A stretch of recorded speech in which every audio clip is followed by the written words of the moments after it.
Kembali lagi bersama kami podcast BHS Bincang Hangat Santai LBH Manado.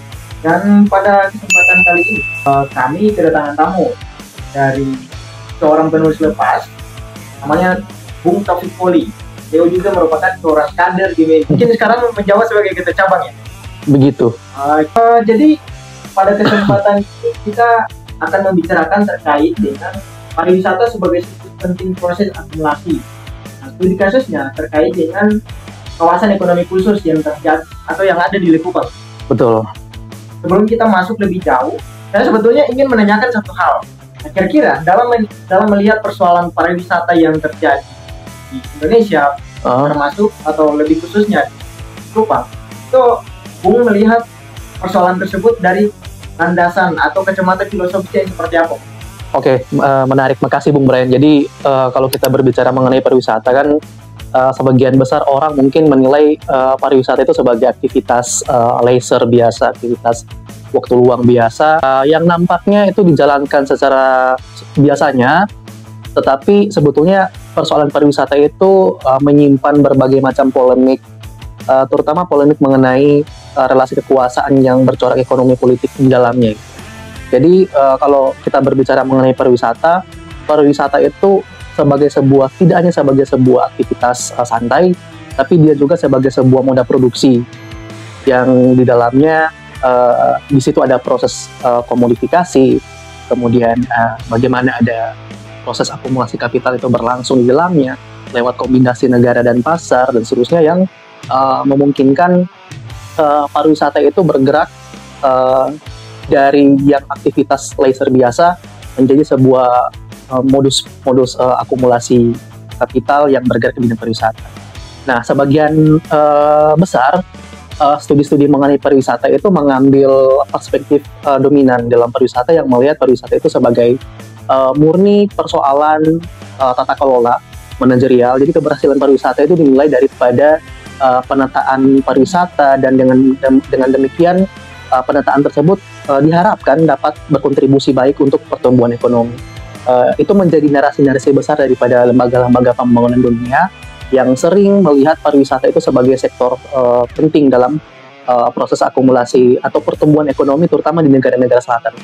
Nah, akan tetapi perspektif lain juga melihat bahwa di dalam terutama dalam literatur kritikal tourism studies atau studi mengenai pariwisata secara kritis gitu. Kritis artinya Marxis yang melihat bahwa pariwisata ini tidak bisa dilepaskan daripada dinamika akumulasi kapital yang berlangsung terutama pasca neoliberalisasi berlangsung tahun 70 dan 80-an yang membuka batas-batas wilayah negara dan turis-turis bisa datang berkunjung ke aktivitas-aktivitas destinasi pariwisata dan itu menjadi industri yang sangat berkembang sejak neoliberalisasi itu berlangsung.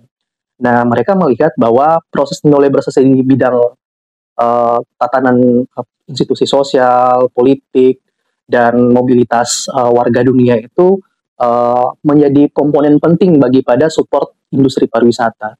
Nah, akibatnya adalah para scholar critical tourism study ini melihat akibatnya pariwisata itu menjadi instrumen perampasan terutama yang mengkomodifikasi segala ruang yang sebetulnya non komersial itu menjadi komersial. Seperti pantai kan kita tahu akses pantai akses publik kan, pantai, landscape, perbukitan, gunung dan seterusnya kan itu bisa dinikmati oleh siapa saja sebetulnya. Tetapi di dalam kapitalisme pariwisata itu menjadi wilayah atau ruang yang terkomodifikasi. Jadi orang pertama dia tidak lagi bebas, tetapi kemudian di situ juga dijual gitu.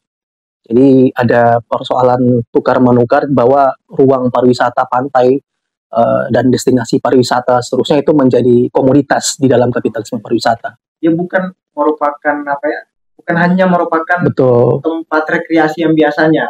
Betul. Yang biasanya kita lihat di tempat-tempat rekreasi yang biasa kita lihat di tempat-tempat yang terbuka. Jadi gini, kalau sekilas kan orang melihat bahwa pariwisata ini bisa dijadikan sebagai aktivitas, terutama aktivitas kelas menengah, kelas atas untuk menikmati suasana dan seterusnya.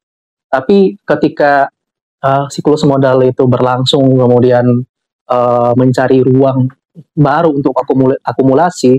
Nah, salah satu wilayah baru akumulasi itu adalah wilayah-wilayah yang menawarkan landscape geografis nan indah, yang menurut para pemilik kapital itu bisa dijadikan sebagai sebuah komoditas yang ditawarkan kepada konsumen.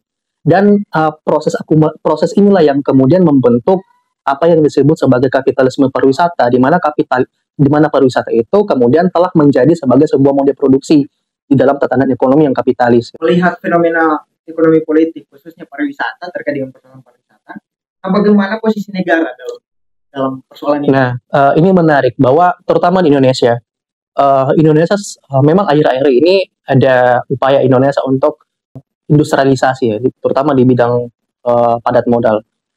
Nah, akan tetapi sektor yang sangat mendukung ekonomi Indonesia, kita tidak bisa lepaskan bahwa pariwisata merupakan salah satu sektor yang sangat mendukung. Nah, pemerintah Indonesia kemudian gencar-gencar mempromosikan wisata Indonesia di kancah global untuk mendatangkan turis-turis asing. Nah, akan tetapi dampaknya terhadap persoalan sosioekonomi masyarakat adalah kita bisa lihat bagaimana mass tourism atau turisme skala massal itu menimbulkan banyak dampak. Misalnya kita lihat persoalan-persoalan di Bali, misalnya ekses sosial, kebudayaan, dan politik yang muncul di Bali itu menantangkan berbagai macam persoalan. Nah, misalnya kalau dalam konteks Sulawesi Utara misalnya, Sulawesi Utara beberapa sekitar 1 dekade terakhir itu terus mengenjot promosi pariwisata gitu. Nah, salah satu yang mungkin yang sangat muncul ke permukaan dan merupakan salah satu proyek yang cukup sangat disupport oleh negara adalah bagaimana pariwisata ini didudukan di dalam skema pembangunan ekonomi khusus. Nah, ekonomi khusus kalau kita pelajari gitu bahwa skema ekonomi khusus ini negara itu memberikan berbagai macam insentif terhadap siapa saja yang ingin berinvestasi di Indonesia, dan dalam hal ini Sulawesi Utara adalah KEK Likupang, kawasan ekonomi khusus Likupang, yang menawarkan industri pariwisata, mengembangkan industri pariwisata. Insentif yang diberikan negara apa? Insentif non-fiskal maupun fiskal. Non-fiskal itu mencakup infrastruktur, kemudian penyediaan lahan, dan seterusnya. Selain itu ada insentif fiskal, yaitu berupa pemotongan pajak, dan seterusnya, yang kemudian diharapkan dapat menarik investasi di bidang pariwisata. Nah, akan tetapi persoalan ini kan tidak selalu mulus berjalan gitu. Kita melihat bagaimana kasus kawasan ekonomi khusus di Likupang itu kemudian mendatangkan berbagai macam ekses sosial ekonomi, terutama menyangkut klaim kepemilikan lahan. Jadi pariwisata itu juga dibangun di dalam fondasi-fondasi perampasan ruang hidup gitu. Dia dilangsungkan melalui mode akumulasi berdasarkan perampasan. Kalau kita berkaca dari berbagai macam literatur critical tourism studies. Nah, dalam perkara ini negara itu bukan hadir untuk bagaimana pariwisata menjadi akses publik untuk bisa menikmati secara setara gitu. Tapi pariwisata dikomodifikasi kemudian untuk yang aksesnya itu hanya dapat dinikmati oleh kelas atas gitu. Karena kita melihat rancangan kawasan ekonomi khusus di Likupang itu kan mau membangun pariwisata kelas premium gitu. Jadi mustahil bagi orang, terutama orang lokal di wilayah tersebut yang bisa mengakses hal tersebut. Kemudian bagaimana dampaknya terhadap masyarakat pedagang di situ? Bagaimana dampaknya terhadap petani, kemudian nelayan, yang kemudian akses mereka terhadap sumber daya produksi itu tersingkir, terprivatisasi dan seterusnya. Berarti dalam hal ini ketika adanya proyek atau persoalan pariwisata di Kupang, termasuk persoalan pariwisata yang ada di daerah-daerah lain misalnya, itu tentunya akan menimbulkan semacam konflik sosial, ya, betul, kelas atas dengan kelas bawah. Kita tidak membayangkan ke depan akan seperti apa, tapi yang pasti hampir seluruh proses akumulasi kapital dia selalu sifatnya in nature konfliktual. Jadi pasti ada pertentangan. Kalau kita mengasumsikan kapital itu relasi yang tidak setara antara pemilik kapital dan yang orang yang tidak memiliki kapital. Ini pasti akan ada pertentangan, kontradiksi antara kedua kelas tersebut. Kalau kita terapkan perspektif ini dalam kasus pembangunan ekonomi khusus di Kupang misalnya, bahwa tentu kontradiksi yang akan terjadi adalah tidak hanya rakyat biasa dengan pemilik kapital dalam hal ini yaitu PT MPRD gitu kan, tapi juga memunculkan pertarungan antar masyarakat ketika terutama mengenai klaim-klaim kepemilikan lahan dan bagaimana kapital itu mampu untuk memecahkan konsentrasi dan persatuan di tingkatan basis gitu. Jadi kontradiksi ini muncul akibat sebuah proses akumulasi pariwisata yang didorong untuk sebesar-besarnya landscape, tata ruang, kemudian destinasi-destinasi yang sebetulnya publik itu terprivatisasi, yang itu memunculkan proses marginalisasi terhadap warga dan memunculkan konflik antar mereka. Karena di tataran masyarakat kan kita ketahui juga masyarakat itu kan tidak juga setara antara masyarakat. Dalam masyarakat juga terbagi fraksi-fraksi gitu kan. Dan mereka mampu memanfaatkan ini sebagai sebuah proses memuluskan kepentingan di belakang itu. Kira-kira dalam fenomena ekonomi politik terkait dengan persoalan pariwisata, hal apa saja atau aspek apa saja yang melatar belakangi sehingga muncul proyek atau persoalan pariwisata ini? Kalau latar belakang tentu kita bisa tarik banyak hal dari bagaimana skala internasional dia berkembang. Tapi yang pasti adalah ada kebutuhan terutama tingkat lokal gitu di Sulawesi Utara akan adanya diversifikasi ekonomi. Jadi selama ini kan ekonomi Sulawesi Utara itu bergantung pada terutama sektor pertanian gitu. Sektor pertanian. Nah, pemerintah itu ingin bahwa supaya akan ada pertumbuhan, maka perlu ada diversifikasi ekonomi. Nah, salah satu upaya diversifikasi ekonomi adalah melalui pengembangan industri pariwisata. Nah, maka skema pembangunan ekonomi melalui industri pariwisata ini kemudian menjadi prioritas pemerintah untuk meningkatkan pertumbuhan ekonomi lokal gitu. Nah, jadi itu satu hal latar belakang yang kemudian mendorong adanya intensifikasi industri pariwisata. Tetapi di lain hal bahwa ada sebuah kekuatan yang didorong oleh kepentingan akumulasi untuk mencari sebesar-besarnya keuntungan, dan itu bisa didapatkan melalui pembangunan industri-industri. Nah, dalam hal ini kawasan ekonomi khusus dimaksudkan untuk memfasilitasi keuntungan itu, mengambil keuntungan dari situ. Karena melalui skema kawasan ekonomi khusus, negara hadir tapi memang neto untuk mendukung kepentingan investor yang menanamkan modal di kawasan itu. Jadi mereka akan mendapatkan banyak kemewahan baik dalam segi fiskal maupun non fiskal. Nah, ini yang yang menjadi atau karakteristik khusus di dalam skema pembangunan kawasan ekonomi khusus itu. Jadi yang membedakan skema-skema pembangunan lain dengan skema pembangunan kawasan ekonomi khusus yaitu intervensi negara bukan untuk melindungi kedaulatan rakyat atas sarana produksi, akses terhadap tanah, akses terhadap laut dan seterusnya, tetapi kehadiran negara untuk membuka seluas-luasnya modal produksi itu untuk kepentingan akumulasi modal melalui pemberian berbagai macam insentif yang diberikan negara. Itu yang membedakan skema pembangunan reguler dengan kawasan ekonomi khusus. Kira-kira dari ketika adanya persoalan pariwisata, khususnya yang terjadi di Kupang, ada dampaknya juga terhadap persoalan-persoalan yang lain, pasti. Atau aspek-aspek yang lain, misalkan lingkungan hidup dan lain-lain. Pertama, lingkungan sudah pasti, karena apapun narasi yang dibawa oleh pengembang gitu kan, apapun narasi yang dibawa oleh pengembang bahwa itu ekoturism atau pariwisata yang ramah lingkungan seterusnya, tetap dia akan mempunyai dampak gitu. Tapi saya tidak akan berbicara banyak mengenai dampak lingkungan, tetapi yang pasti yang kita dapat soroti aspek-aspek sosioekonomi. Kemudian kehadiran ini tentu dapat berdampak pada aspek sosioekonomi, terutama potensi akan adanya kemiskinan struktural, terutama dalam hal pemisahan produsen kecil gitu kan. Kalau pedagang di pantai-pantai itu kan mereka sebetulnya produsen kecil.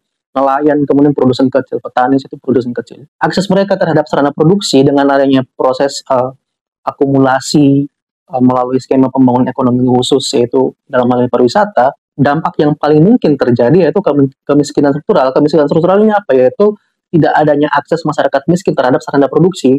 Jadi sarana produksi itu tidak bisa diakses, dan orang-orang yang memiliki akses adalah orang-orang yang memiliki sumber daya material dan kekuasaan politik juga ekonomi yang bisa menguasai itu. Dan itu juga difasilitasi oleh negara. Jadi dalam hal ini posisi negara amat sangat penting, karena lewat skema-skema pembangunan kawasan ekonomi khusus inilah industri ini mungkin dijalankan dan bisa mendatangkan keuntungan tidak hanya untuk kepentingan negara untuk menumbuhkan ekonomi, tetapi juga ya tentu keuntungan kapital bagi para pengembang yang menanamkan investasi mereka di dalam kawasan ekonomi khusus. Dalam pembuatan suatu kebijakan yang berkaitan dengan kepentingan publik, khususnya masyarakat yang berada di daerah atau konsesi wilayah masyarakat yang kawasan nantinya akan dibangun oleh kawasan ekonomi khusus tuh, khususnya di apa yang ada di Kupang. Kira-kira pemerintah dalam hal ini sebagai pemangku kebijakan itu membuat satu kebijakan dengan mempertimbangkan hak-hak rakyat atau gimana? Gini, kalau pasti dalam setiap upaya pembangunan disyaratkan sesuai aturan gitu bahwa siapapun itu pengusaha harus berkonsultasi dulu dengan rakyat. Maka dari itu ada misalnya ANDAL dan seterusnya yang harus melibatkan masyarakat dalam proses perencanaan dari segi lingkungan perencanaan seperti itu. Tapi itu kan secara normatif itu. Yang terjadi adalah proses partisipasi ini bukan proses partisipasi yang bermakna. Jadi apa yang kita ketahui di sana bahwa partisipasi itu dimaksudkan bukan untuk saling mempertimbangkan mengenai penting atau tidak penting pariwisata ini dan bagaimana dampak negatifnya terhadap masyarakat, terutama akses terhadap sarana produksi. Bukan, tapi pertimbangan atau partisipasi yang dijalankan adalah hanya sebagai partisipasi terhadap program kawasan ekonomi khusus. Jadi programnya itu sudah diketuk lebih dulu, gitu kan? Kawasan ekonomi khusus diketuk dari pusat berdasarkan permintaan daerah, gitu kan? Permintaan daerah, dan setelah itu barulah dikonsultasikan. Jadi apa yang kemudian dikonsultasikan oleh masyarakat itu bukan lagi konsultasi untuk menimbang-nimbang secara rasional tentang problem-problem mendasar di dalam pariwisata. Tapi partisipasi yang ada adalah sebetulnya mengajak warga gitu untuk mendukung proyek ini. Jadi itu bukan sebagai sebuah partisipasi, tapi itu sebagai sosialisasi sebetulnya. Tentunya kalau misalnya kita melihat entah dari segi apapun, dari segi ekonomi politik, hukum dan lain sebagainya, lingkungan, hak asasi manusia, tentunya masyarakat yang menjadi korban ketika adanya salah satu pembangunanisasi, katakanlah seperti itu. Nah, misalkan ketika adanya pariwisata, kira-kira fenomena yang serupa sama halnya seperti pariwisata ini, apakah ada yang lain lagi Betul. yang serupa seperti persoalan pariwisata? Sebetulnya kasus di Kupang itu bukan kasus yang unik. Dia sudah terjadi di berbagai macam wilayah Nusantara gitu. Misalnya sebelum ada yang sekarang sudah running kan, kita tahu kawasan ekonomi khusus Mandalika. Kawasan ekonomi khusus Mandalika yang kita tahu lah di berbagai macam investigasi dan pemberitaan bagaimana aparat dikondisikan untuk menggusur dan seluruhnya tidak mengganti rugi, dan persoalan masih berjalan sampai sekarang. Nah, jadi skema-skema pembangunan berbasis kawasan ekonomi khusus, terutama dalam industri pariwisata, dia lazim di berbagai macam daerah. Sulawesi Utara sendiri, selain dia memiliki prioritas pembangunan di kawasan ekonomi khusus di Kupang sana, pemerintah juga mencoba membangun berbagai macam industri pariwisata gitu. Terutama kalau dalam konteks Manado adalah pembangunan waterfront city. Nah, waterfront city kalau dalam konteks pembangunan Manado selalu mengambil pola reklamasi. Jadi itu yang menjadi tolak ukur bagaimana pariwisata merupakan kekuatan yang meminggirkan, karena pariwisata selalu hadir sebagai kekuatan yang di satu sisi dia menguntungkan kekuatan ekonomi segelintir orang kelas atas gitu kan. Sedangkan di sisi yang lain ada orang yang kehilangan akses terhadap sumber daya ekonomi yang mengalami privatisasi, terutama bagaimana kawasan pesisir yang kemudian sebetulnya itu memiliki akses publik melalui pembangunan berbasis, misalnya kalau dalam konteks Manado Waterfront City, maka itu tidak akan lagi menjadi akses publik dan masyarakat tidak akan bisa lagi secara leluasa untuk mencari keuntungan ekonomi subsisten di situ. Jadi pariwisata ini selalu hadir dalam berbagai macam wajah sebetulnya, dan dia bisa, karena kalau bisa dibilang ketika faktor-faktor produksi ekonomi lain itu cenderung stagnan, misalnya dalam hal ini pertanian, kalau di Sulawesi Utara, maka sarana produksi lainnya bisa dikembangkan. Yang paling memungkinkan kalau dalam konteks Sulawesi Utara, yang juga menjadi prioritas pemerintah adalah pariwisata. Dan memang Sulawesi Utara memiliki sumber daya untuk itu. Nah, inilah yang menjadi alasan kenapa pola kapitalisme yang hadir dalam konteks Sulawesi Utara juga mengambil bentuk kapitalisme pariwisata. Karena ruang pariwisata di Sulawesi Utara itu mendukung untuk adanya pembangunan industri itu. Tapi pola pembangunan itu sama sekali bukan pola bagaimana ruang itu bisa diakses oleh rakyat, tapi pola yang didesain untuk mengalami privatisasi, mendukung kepentingan akumulasi kapital, terutama dalam konteks industri pariwisata. Apa yang terjadi misalnya yang hari ini lagi banyak diperbincangkan mengenai reklamasi Manado Utara, ya tidak bisa lepas dari itu. Tanpa sepengetahuan kita, ya kita sudah berjalan cukup jauh, masuk dari bukan hanya dari segi ekonomi politik, segi lingkungan pun berbicara cukup dalam tentang bagaimana tanggapan dari kawan Taufik terkait dengan persoalan reklamasi, kan sudah disinggung yang tadi terkait persoalan reklamasi yang mungkin saat ini sedang diperbincangkan oleh orang-orang. Nah, itu kalau saya melihat persoalan ini, pertama tadi adanya kekuatan produksi pertanian yang menjadi basis utama produksi ekonomi di Sulawesi Utara itu tidak dapat menjanjikan pertumbuhan ekonomi yang signifikan. Nah, jadi yang mendorong pertumbuhan ekonomi di Sulawesi Utara hari ini itu sektor jasa, dan pariwisata menjadi salah satu bagian daripada sektor jasa itu. Nah, pemerintah untuk mendorong agar supaya pertumbuhan ekonomi itu bisa berlangsung dan bisa menandakan keuntungan yang signifikan, maka perlu disupport kekuatan-kekuatan yang mau berinvestasi dalam bentuk pengembangan industri pariwisata. Nah, dan mengambil berbagai macam bentuk skema pembangunan. Salah satu skema pembangunannya adalah itu pembangunan Waterfront City, tetapi melalui reklamasi gitu. Nah, sebetulnya apa yang sedang dibangun hari ini melalui reklamasi itu sebagai sebuah komersialisasi ruang publik sebetulnya.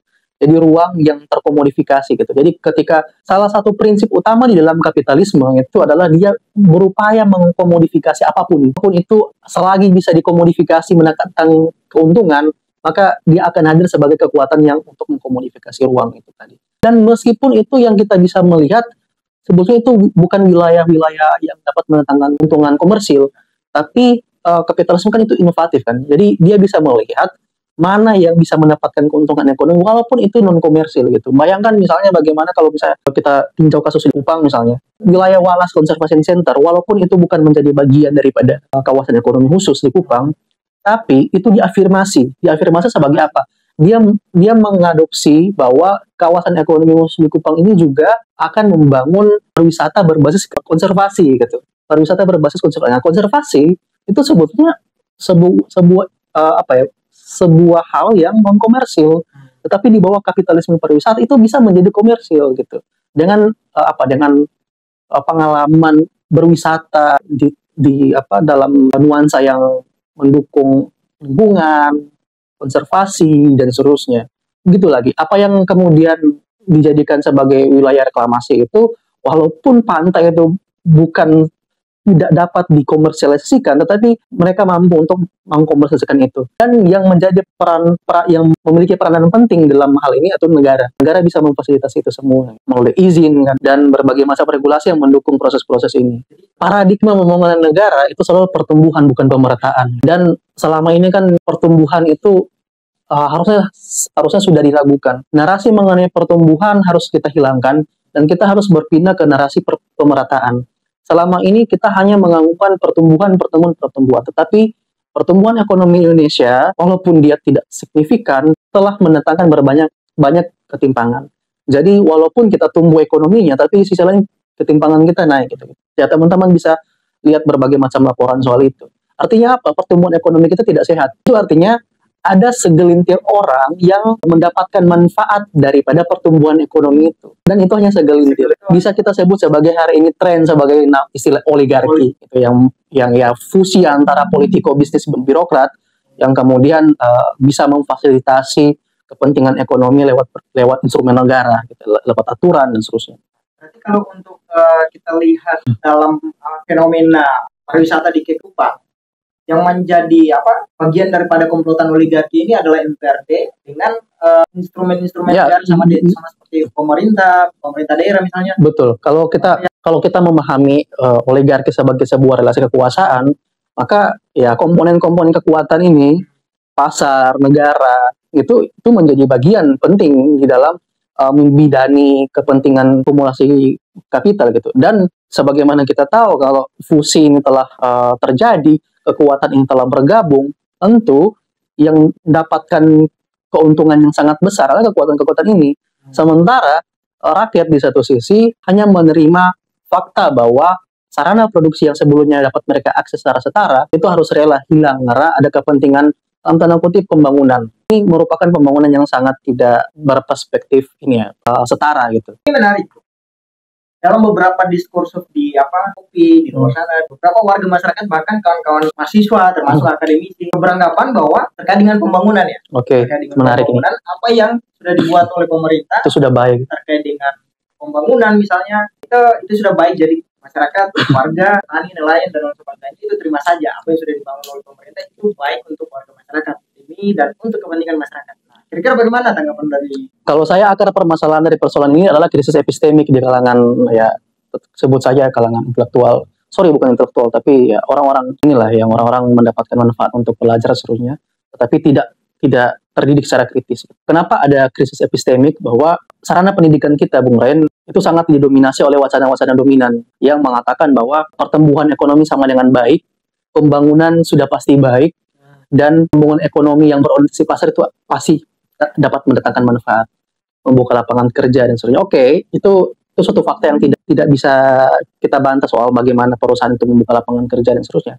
Tapi yang paling yang mendasar di balik itu adalah bagaimana pembangunan itu dia merangkul keseluruhan kekuatan sosial termasuk negara itu untuk mendukung basis-basis ekonomi produktif yang manfaat ekonomi dari situ tidak langsung jatuh kepada masyarakat, tapi tersumbat di kantong-kantong elit, termasuk pengusaha yang bisa mendapatkan berbagai macam besar keuntungan di balik itu. Sedangkan apa yang ditawarkan oleh masyarakat, ditawarkan terhadap masyarakat adalah iming-iming pekerjaan dan seterusnya. Yang kalau kita lihat data dari pemerintah sendiri, Kementerian Koperasi yang mengatakan bahwa justru yang membuka lapangan kerja itu bukan industri perusahaan-perusahaan, tapi yang membuka itu adalah sektor UMKM, perekonomian rakyat gitu. Jadi menjadi paradoks gitu. Jadi yang kita temui di segelintir banyak kalangan menganggap pembangunan sudah pasti baik, tapi pembangunan itu secara inherent dia punya kekuatan-kekuatan sosial yang mendukung, dan berbagai macam kekuatan-kekuatan sosial ini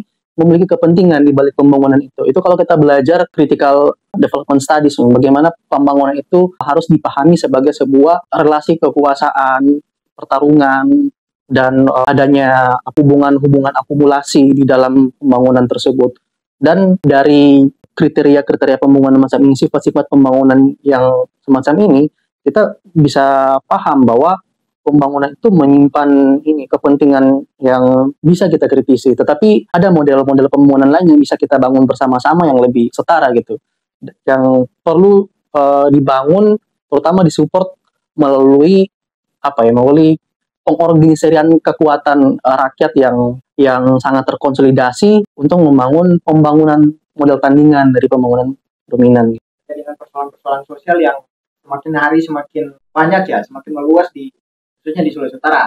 Ini menarik untuk melihat persoalan-persoalan tersebut. Mumpung karena waktu kita terbatas, ya sebagai penutup podcast BHS kita di malam hari ini, saya coba meminta pada kawan Taufik untuk memberikan motivasi kepada kawan-kawan yang mungkin saat ini sedang memperjuangkan hak masyarakat, khususnya petani, nelayan dan seterusnya dalam memperjuangkan hak-hak mereka untuk menolak persoalan-persoalan reklamasi misalnya, atau apa yang terjadi di pariwisata Keklik Kupang. Sebenarnya